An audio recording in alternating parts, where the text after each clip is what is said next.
This is the Civil War Monitor.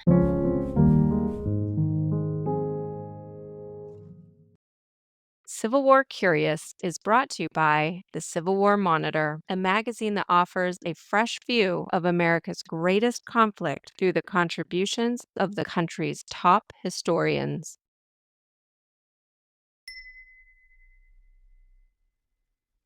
You've got a war that's incredibly bloody and incredibly violent, and troops that are not that disciplined because most of them are volunteers anyway. So if you have liquor running through the ranks, that complicates any kind of practice of discipline that you're trying to institute.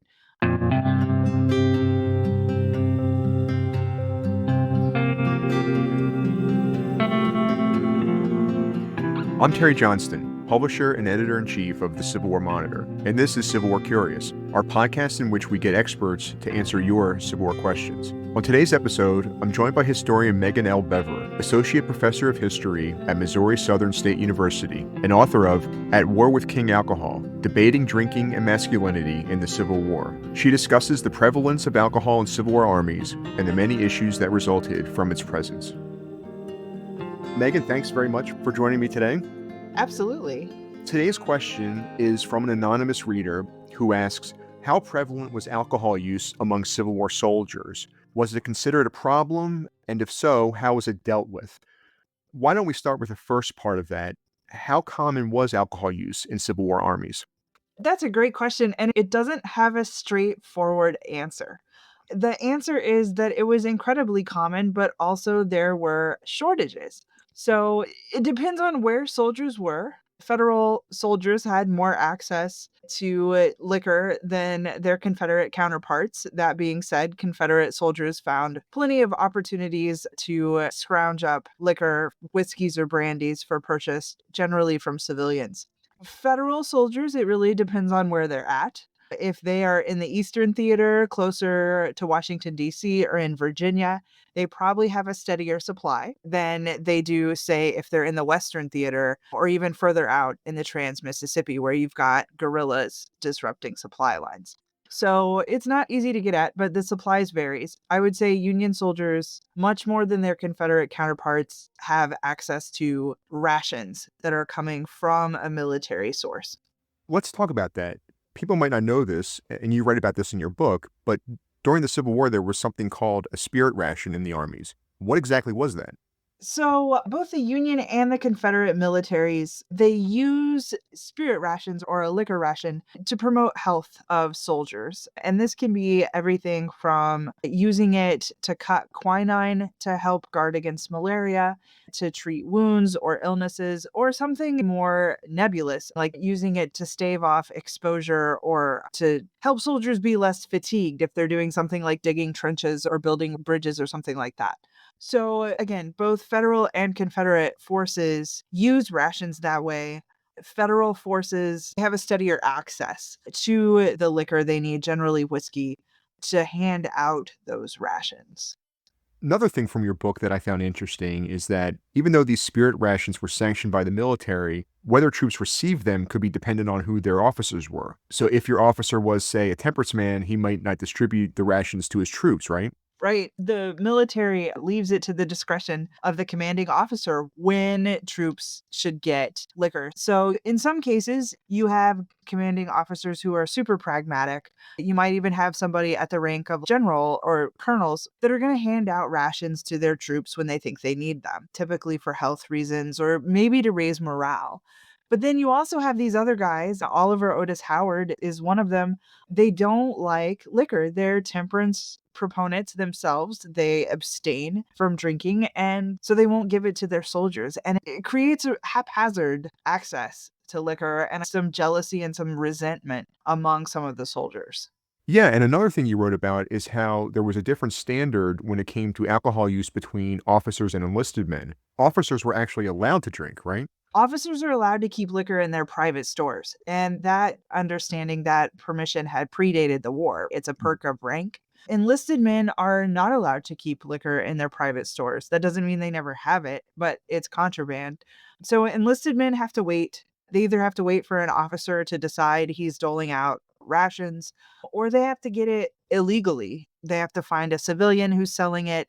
They have to sneak in care packages from their family. But yeah, different ranks come with different privileges and it leads to different drinking patterns. You mentioned packages from home as a source of alcohol. I think anyone who's read a fair number of Civil War soldiers' letters will recall seeing the pretty frequent request for people back home to include some kind of bottle of something in their next care package. I'm guessing doing so, though, was not officially approved. Did military officials search packages from home? Plenty of searches, and I think soldiers will grumble anytime there's searches of care packages or mail. I think soldiers are assuming with some evidence that the men who are searching their packages are confiscating their liquor and then they're drinking it. That's the perk of the job. I think that Confederate soldiers maybe have an advantage here because they tend to get more visits from family members directly just because they're stationed closer to their families and their homes. I saw more cases of Confederate soldiers managing to get a bottle or two of something from like a dad or an uncle when he came to visit. There are also at least a few instances where Confederate soldiers are actually sending, or their families request them to send the liquor or beer that they can access in the ranks to send it home because there are shortages in the Deep South. So there are actually some care packages going back and forth, or at least in the request there. But yeah, it's not allowed in an official sense for people to send care packages with liquor in them. Another source of liquor that was technically not allowed were the sutlers who followed the armies and frequently set up shop in camp, right? Were sutlers by and large the easiest source? Again, I think it depends. I would probably say this is so hard to enumerate, but I would say that it's just civilians in general. Soldiers have more luck with farmers who are distilling whiskey or brandy on their farms. They can get liquor that way. Anytime soldiers are in town, obviously that opens up a whole world of liquor and a whole world of problems because you have civilians selling in all different places. Sutlers tend to be more common in federal lines, and the sutlers are they're merchants and they're civilians, but they've got licenses to sell. So they've got a contract basically to supply troops with luxury goods. So extra clothes, snacks, candies, pies, liquor. Usually their contracts stipulate that they're not allowed to sell liquor either at all or to enlisted men. But that doesn't keep sutlers from doing it. You have a huge population of mostly young adult men. The sutlers find ways to sell on the sly. They will sneak liquors in and find funny ways. Like they'll bury it in the ground, but they have like a hose or a pipe that soldiers can get out of. So some of the stories are funny, but you also have enlisted men that get violent if sutlers are selling to officers, but not to them. This might be a question with an obvious answer, but what did you find about these soldiers who were really motivated to obtain alcohol? What were the most common reasons they were turning to it? Yeah. When soldiers think and write about their own drinking, they don't describe it like the medical department. Like soldiers are not really writing, oh, I got to drink this whiskey from the sutler. I'm really worried about my malaria. Soldiers don't write that. They're much more likely to talk about homesickness, missing their families, and drinking. They will talk about a fear of death. Some of them are really straightforward of just talking about their fear, but most of them talk about recreation.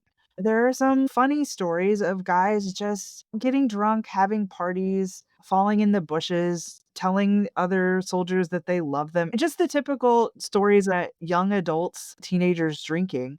If the medical department is describing the clinical reasons for needing to drink, soldiers very much are looking at the emotional reasons. I know the holidays too were a great reason. I was reading recently about, I believe it was in 1863 when the Irish Brigade hosted St. Patrick's Day, and the stories that these soldiers were telling about the strength of the liquor that was available to them. I mean, talk about funny stories. Right. But that would have been something that was probably more, if not sanctioned, acceptable, right? Where it seemed like everyone was in on it for this one day. Right. And I think, again, it kind of depends where you're at and who your commanding officer is. Like these things might be officially against the rules, but if your commanding officer doesn't care, no one else does either. Or maybe the one guy who wants to sleep cares, but no one else does. And I think when you have Irish American or German American regiments, there's going to be a higher prevalence of drinking, even just like common everyday drinking, not necessarily drunken revelry. There's more tolerance because of the ethnic heritage and the cultural heritage those soldiers bring with them. What about drinking as a way to cope with the fears associated with combat? On the one hand, that was, I'm guessing, a rather acceptable reason to drink so far as your comrades were concerned. But then you have the many stories of leaders, officers who were drunk in battle. And obviously that's not good. Everyone who's read Civil War history knows about certain charges against certain generals for being drunk. But was that really a big issue? I think so. And I think it depends on how you're looking at it. Like in a macro sense, with a couple exceptions, maybe Ledley at Petersburg, you can't really look and say, oh man, this guy's drunkenness changed the course of the war or something like that. But soldiers draw a line, and it's a different line than civilians draw typically. Soldiers will make room for men who need to drink for their emotional or physical health. That's understandable to them. Where soldiers get angry is when someone becomes abusive or violent. So if an enlisted man becomes ridiculously violent, guys who are prone to fighting, things like that, that's seen as destructive and needless in a war that's already bloody. But enlisted men really unleash on officers of all ranks that they think are mistreating them and misusing them because they're drinking too much. So if officers are doing stupid drills or if they're wasting supply, anything they could be doing that would deplete the energy that men have, which is limited, or put men in danger, there's not really any tolerance for that, at least among the rank and file. And so that's where I see it. These little micro incidents just corrode morale and make men really, really frustrated. I can think of one instance of a Confederate soldier who writes that he's going to desert. His commanding officer is so drunk that he's like, I'm going to desert and go join another regiment because I want to be of use to the Confederacy and I'm not being used properly here. So it's an interesting way of thinking about military service. Well, now that we've established that alcohol was indeed a common presence in Civil War armies, what, beyond the examples you've just talked about, were the other general issues that arose from this widespread presence of liquor? Yeah, I think it is that potential for violence and disorder. So, again, you've got a war that's incredibly bloody and incredibly violent, and troops that are not that disciplined because most of them are volunteers anyway. So, if you have liquor running through the ranks, that complicates any kind of practice of discipline that you're trying to institute. But what I found was that the biggest problems tended to pop up whenever soldiers are interacting with civilians. So it's one thing if men are disorderly in camp, but they're in camp amongst themselves. That's a problem, but it's sort of contained. But if soldiers are in towns, whether they're passing through or they're occupying different cities, it causes a bigger problem. If you're Confederate soldiers, you get drunken soldiers in town and they harass civilians and it undercuts morale on your home front. And there are plenty of conversations in the official records about Confederate soldiers in rural Virginia, in the Shenandoah Valley, in Arkansas, where the soldiers are drunk and disorderly, like bordering on partisan activities. And it's just corrosive for the Confederate war effort. And if you look at federal forces, if they're in a town, it's most likely Confederate or disputed. And if you're trying to subdue and occupy a rebel population, you really don't need soldiers running around drunk, right? That's going to be antithetical to everything you're trying to do. I'm actually at the moment looking at how this plays out in Missouri, where I work. And it's really interesting how drunken soldiers can exacerbate violence that guerrillas really hurt the federal effort to keep Missouri somewhat peaceful, at least not just have absolute chaos. Right. And that's interesting. I never really thought about it like that.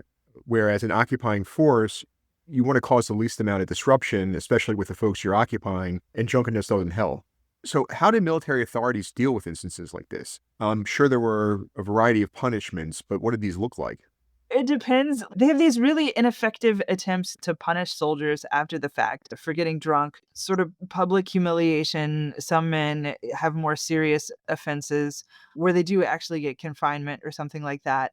In a more widespread attempt to control, you see both Union and Confederate governments curtail civilian abilities to sell to soldiers. So in Washington, D.C., and Missouri, which I'm studying right now, and other occupied parts of the Confederacy, Union forces will let sellers continue with their liquor licenses and continue to sell, but it's contingent on them not selling to soldiers. And if they sell to soldiers, they lose their license. So you're actually putting the onus on civilians not to sell to soldiers because the military just doesn't seem to have an effective way of keeping soldiers themselves out of establishments. It's a multi-pronged approach. Confederates are more likely to implement martial law that includes prohibition on sales. There are 7 Confederate states that actually pass prohibition on distilling. And that's for more complicated reasons than soldiers drinking. But basically, you see civilians being brought in and having their rights to do business really curtailed in order to control the behavior of troops. Yeah, and I'm guessing that this was a constant issue where, I mean, it's just never ending, right? Right. It's like Civil War whack-a-mole. It just Yeah. keeps going on and on. Yes. Well, because liquor was such a big presence, it's probably not going to surprise any of our listeners that temperance reformers focused their efforts on saving soldiers from what they believed were the evils of alcohol. How did temperance folks go about doing this? What was their message to the troops? Well, Northern temperance reformers, you have the American Temperance Union, which is the big organization in the United States, and they lose a lot of members with secession. But their efforts during the war are multi pronged.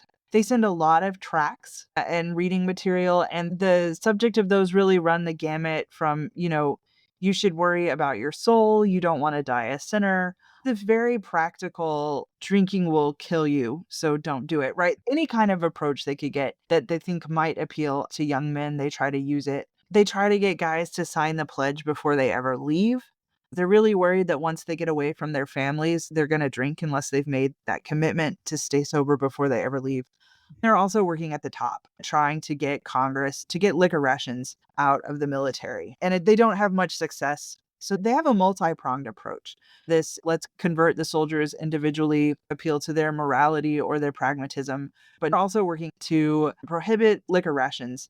About 10% of Union soldiers join a temperance organization. So that's not a lot, but it's about the same as what the temperance movement was getting in mainstream America. It's about 10% of Americans who are part of the movement. So there's some success. There are definitely soldiers who take pledges, who attend temperance meetings in camp, who try to get other men to stop drinking, who write home to their families when they're really concerned that men are drinking too much, who are alcoholics, essentially, is what we would say. They don't describe it that way, but they get really concerned when their brothers and friends are drinking too much. So there are efforts in and outside of the camps that try to rein that in. Confederates don't have anything as centralized as the American Temperance Union, but they've got tract societies and local organizations that are doing the same thing, trying to get men to sign pledges, sending reading materials, those sorts of efforts. Well, yeah, and you mentioned in your book a really nice scene about Union soldiers right before they're getting ready to be mustered out and going home. They're pledging their allegiance to temperance, and there seemed to be rather high hopes, at least among the temperance folks, that this was going to really carry over into the post-war years and really change American society at large, and that fizzles out. Yeah, it's the way temperance reformers think about reacclimating veterans to American society, right? They're going to bring them home, reincorporate them back into their families, and create good, sober American men. And it doesn't work. And temperance reformers, they're hoping also to capitalize legislatively. The federal government grew during the war, so it looks like that this is going to be the time that they're going to get legislative support for temperance and for prohibition. And that's where they end up putting their efforts. And it takes 50 years, but they get national prohibition. But for Civil War veterans, it doesn't work. And I think that's the really sad part of this story. These are men whose physical and emotional health is really broken Hmm. by the war. And the state of 19th century medicine being what it is, they're using liquor to self medicate, or even with the permission of their physician. And Northern society really casts them aside. These veterans, they don't live up to civilians' hopes. They don't reintegrate into their families for many reasons. Drinking is just one of those. But yeah, temperance reformers want a moral sober society and Civil War veterans who've, in the case of the North, literally saved the country, they get pushed aside. Yeah. Before we wrap up, and this is going back to another thing that used to regularly come up reading soldiers' letters, the whole idea of a mixture of whiskey and gunpowder as some sort of supercharged way to get men ready for battle. You came across this as well, I'm guessing. Any idea how this got started? This is one of those things that shows up and it's indirect. So, where I see it coming up is that soldiers from one side will accuse their counterparts on the other of not having any patriotism. So, they have to mix gunpowder and whiskey together to fight. It's this idea that their cause is so shoddy that they've got to make this like super drug to get them ready. I didn't come across anyone actually making this kind of concoction for themselves, maybe for obvious reasons. Like, I don't know how sick it would make someone, but it feels like it could be pretty devastating. There's some really interesting scholarly work being done on this larger relationship between using drugs to make soldiers fighting fit. And this is what the military is trying to do in the war with liquor rations and medicinal rations. They're trying to make sure the soldiers are healthy in their own way. But the gunpowder whiskey thing, I don't know where it originates, but it seems to be like an insult almost that gets hurled at soldiers from the other side. But it's really fascinating. It is. And I think you're right. I think that's the reason it's happening, that they're trying to find a way to reason out why the enemy fought so ferociously. I could be wrong about this, but I believe you see this as early as First Bull Run, where right out of the gate, soldiers are already using that as a way to explain the enemy's ferocity. And I would be curious, I don't study earlier wars, but I would be curious to know if it comes up in the Mexican-American War or earlier wars as a way to explain some sort of enemy that's supposedly inferior. My guess would be it has even a longer history, possibly, than the Civil War, just any time where you're using powder. My research doesn't go back that far, so I'm only asking questions. Well, if any of our listeners have an answer for us, Yeah, it would be awesome. let us know. I think you're probably right. It would be surprising if this were something that just popped up during the American Civil War and then went away. You would think that there's some roots to it. Well, Megan, before we wrap up, is there anything important you think we've left undiscussed on this subject? That's a really good question. It feels like it's been a really thorough conversation. I find myself thinking about this book a lot, even though it's done, just thinking about the ways that in American culture, we still think about drinking and its problems, or just any kind of food or substances that we put in our body and the way that they shape our identity and our morality. And I think it's something that people can watch for in their everyday life. It's not just something that happened in the Civil War and now it's gone and it's done. And sure, there are funny stories and those sorts of things. I don't want to say it's like the core of being American, but I think it's one of those topics that's really closely tied to our identity as Americans in the way that we think about our bodies in relation to the nation and to our service to the nation. This has been Civil War Curious. Have a Civil War question you'd like answered? Email curious@civilwarmonitor.com. We may include it in a future episode. This podcast is a production of the Civil War Monitor and is the property of Bayshore History, LLC. For a complete transcript of this episode, or to learn more about the Civil War Monitor, visit our website, civilwarmonitor.com, or follow us on social media @Civil War Monitor. Please give us a like and a review on your favorite podcast app. It really helps. Thanks so much for listening.